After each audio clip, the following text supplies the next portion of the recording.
আম্মান শহরের বড় মসজিদ মসজিদুল জুবাইরের ইমাম খতিব আল্লামা শাইখ আবু উবাইদা মোহাম্মদ ওমর আব্দুল ওয়াহিদ খাজির হাফিজাহুল্লাহ।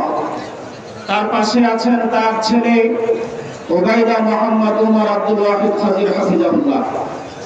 তার আরবি বয়ানের বাংলা অনুবাদ করব আমি শফিকুল ইসলাম হামিদি, মুহতামিম, কলমাকান্দা মার্কাজ মাদ্রাসা, নেত্রকোনা। আসসালামু আলাইকুম। মাইকের আওয়াজ দেন। السلام عليكم ورحمة الله وبركاته. الحمد لله رب العالمين، والصلاة والسلام على أشرف المرسلين سيدنا محمد عليه وعلى آله أفضل الصلاة وأتم التسليم. نعم. সালামের পর মেহমান মহান রব্বুল আলামিনের প্রশংসা জ্ঞাপন করলেন এবং রাসূল করিম সাল্লাল্লাহু আলাইহি ওয়াসাল্লামের উপর দরুদ পাঠ করলেন। اللهم اجعل اجتماعنا اجتماعا مرحوما হে আল্লাহ, এই মাহফিলকে আপনার রহমত দ্বারা আচ্ছাদিত করে দেন। وتفرقنا من بعده تفرقا معصوما শেষে যখন আমরা আলাদা হব আমাদের সবাইকে মাফ করে দিবেন। ولا تجعل فينا شقيا ولا محروما. আমাদের কাউকে বদবখত বা বঞ্চিত করবেন না। اللهم أرنا الحق حقا وارزقنا اتباعه হে আল্লাহ, হককে হক হিসেবে চিনার এবং তা মানার তৌফিক দান করুন। وأرنا الباطل باطلا وارزقنا اجتنابه. বাতিলকে বাতিল হিসেবে চিনার এবং তা থেকে বেঁচে থাকার তৌফিক দান করুন। وأسأل الله أن يحفظكم يا أهل بنغلاديش أجمعين، আমি আল্লাহর কাছে দোয়া করি হে বাংলাদেশি ভাইরা, আল্লাহ আপনাদের সবাইকে হেফাজত করুন। وأن يؤلف بين قلوبكم، আপনাদের পরস্পর মিল মহব্বত পয়দা করে দেন। وأن يهديكم سبل السلام، আপনাদেরকে শান্তির রাস্তা দেখিয়ে দেন। وأن يجعلكم إخوة متحابين আপনাদের পরস্পরের ভ্রাতৃত্বের বন্ধনে আবদ্ধ হওয়ার তৌফিক দান করুন। على الخير متعاونين. ন্যায় কাজে পরস্পর সহযোগী হওয়ার তৌফিক দান করুন। ونشكركم على هذا الاستقبال الطيب. আপনারা যে আমাকে সংবর্ধনা দিয়ে এখানে আনছেন এজন্য আপনাদের কৃতজ্ঞতা জ্ঞাপন করছি। وهذا الحضور المبارك.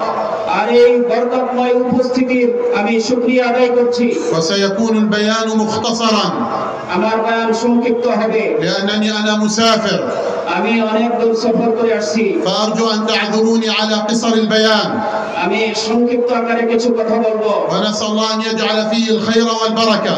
আল্লাহর কাছে দোয়া করি আল্লাহ এই সংক্ষিপ্ত কথার মধ্যে যেন বরকত এবং মঙ্গল দান করেন। يا إخواني، হে আমার ভাইরা, يا أحبابي، হে আমার বন্ধুগণ, الدنيا قصيرة، দুনিয়া সংক্ষিপ্ত, الدنيا دار ممر، দুনিয়া হলো ক্ষণস্থায়ী, الآخرة دار مستقر. আখিরাত হলো চিরস্থায়ী। هنا نحن ضيوف على هذه الدنيا، এই দুনিয়াতে আমরা মেহমান হিসেবে আসছি। عما قليل سنغادرها. অচিরেই আমরা দুনিয়া ছেড়ে যাব। ما ذكرت الدنيا في القرآن কোরআনের মধ্যে যে দুনিয়ার আলোচনা হয়েছে, ولا في السنة সুন্নতের মধ্যে যে আলোচনা হয়েছে দুনিয়ার, إلا على وجه الذم والتحقير. এটা কেবল ওই দুনিয়াকে তুচ্ছ করে আলোচনা করা হয়েছে। تحقيرا من أمرها দুনিয়ার বিষয়টিকে তুচ্ছ করে দেখানো হয়েছে, وتهوينا من شأنها. দুনিয়ার বিষয়টিকে হালকা করে দেখানো হয়েছে। فقال تعالى: আল্লাহ তাআলা বলেন, كل نفس ذائقة الموت প্রত্যেক আত্মাকেই মৃত্যুবরণ করতে হবে। وإنما توفون أجوركم يوم القيامة. আর কিয়ামতের দিন অবশ্যই তোমাদেরকে এর পরিপূর্ণ, তোমাদের আমলের পরিপূর্ণ বিনিময় দেওয়া হবে। فمن زحزح عن النار যাকে জাহান্নাম থেকে মুক্তি দেওয়া হয়েছে وأدخل الجنة فقد فاز. আর যে জান্নাতে প্রবেশ করেছে সেই কামিয়াব হয়েছে। وما الحياة الدنيا إلا متاع الغرور. আর দুনিয়ার জীবন কেবলমাত্র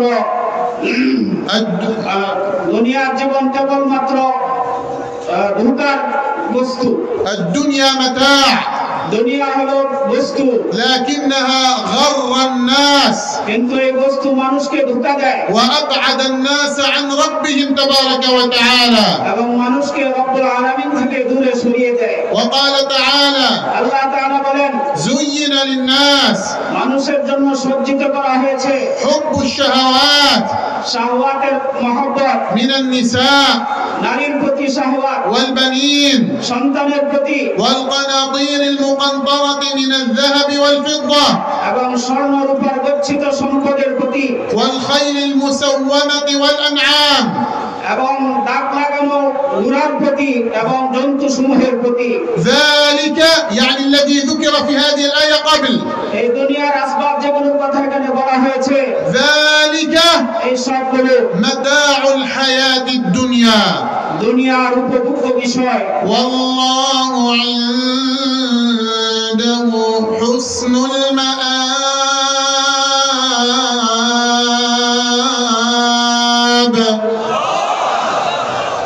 আর আল্লাহ তাআলার কাছে আছে উত্তম পরিণাম। وقال تعالى আল্লাহ তাআলা বলেন, اعلموا তোমরা জানো أنما الحياة الدنيا নিশ্চয়ই দুনিয়ার জীবন لعب খেলা ولهو এবং তামাশা وزينة এবং সৌন্দর্য وتفاخر بينكم এবং পরস্পর তোমাদের মধ্যে গর্ব অহংকার করা, وتكاثر في الأموال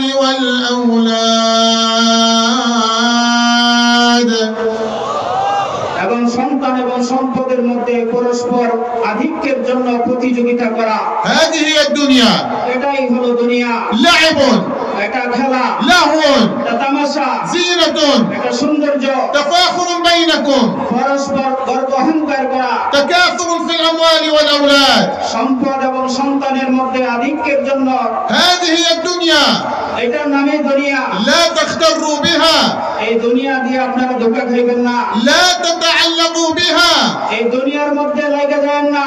الكافر يوم القيامة কিয়ামতের দিন কাফের في أرض المحشر হাসরের ময়দানে عندما يؤتى بجهنم يوم القيامة যখন কিয়ামতের দিন তাকে জাহান্নামের দিকে নেওয়া হবে, تجرها الملائكة ফেরেশতারা তাকে টেনে হেঁচড়ে নিবে। فقال صلى الله عليه وسلم নবীজি বলেন, يؤتى بجهنم يوم القيامة জাহান্নাম থেকে নিয়ে আসা হবে কিয়ামতের দিন, لها 70,000 زمام مقبض তার জন্য 70,000 লাগাম লাগানো হবে।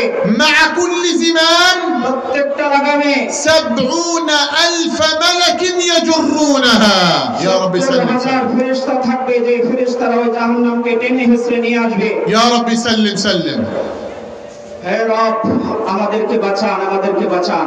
عندما يراها الناس মানুষ যখন দেখবে, وعلى رأسهم الأنبياء وعلى رأسهم الأنبياء এখানে নবীগণ থাকবেন, ماذا يقولون মানুষরা তখন কি বলবে? اللهم سلم سلم হে আল্লাহ আমাকে বাঁচান, হে আল্লাহ আমাকে বাঁচান। ماذا يكون حال الكافر কাফেরের অবস্থা তখন কি হবে?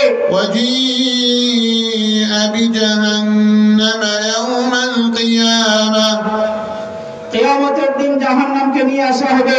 يومئذ يتذكر الإنسان সেদিন মানুষ স্মরণ করবে, وأنى له الذكرى আর ওই স্মরণ আর উপদেশ গ্রহণ কি বা কাজে আসবে তার।